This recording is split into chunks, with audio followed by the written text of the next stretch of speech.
Salut, moi c'est François, 68 balais, retraité à Perpignan. En 2019, j'ai vendu ma baraque en viager. Et je suis tranquille pour la retraite, hein. Sauf que le gars, il a payé 1 an et plus rien, nada. Du coup, comment je fais moi? À Perpignan, François a vendu sa maison en viager. Et c'est lui qui a fini à compter les centimes. Mais est-ce que ça s'est réellement passé? François, 68 ans, il vivait tranquille vers le quartier Saint-Martin, avec son petit jardin et ses tomates. Puis un jour, il se dit qu'en viager, ça lui ferait une rente et moins de stress.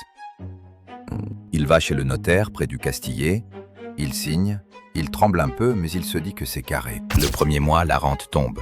François s'achète juste un bon poulet rôti et il souffle. Le deuxième mois, rien. Il se dit que c'est un retard, ça arrive, voilà. Le troisième mois, toujours rien. Il appelle, ça répond pas, juste une messagerie froide. Il retourne au notaire, et là on lui parle de mise en demeure, de délai, de procédure. Il pige à moitié. Il commence à payer un avocat, et chaque courrier c'est 200 balles qui partent, ça lui donne la nausée. À la supérette du coin, il prend plus que des pâtes et du jambon premier prix, et il compte 2 fois. L'hiver arrive, la tramontane tape, et lui, il chauffe qu'une pièce. Le reste, c'est glacé. Au tribunal, il attend des heures. Il a son dossier sur les genoux et il se sent minuscule. La procédure traîne et lui, il commence à lâcher. Même pour les timbres, ça devient une décision.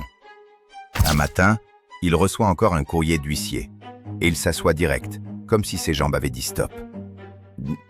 À la fin, il avait vendu sa maison pour être tranquille et il finit à Perpignan à se battre juste pour qu'on le laisse respirer.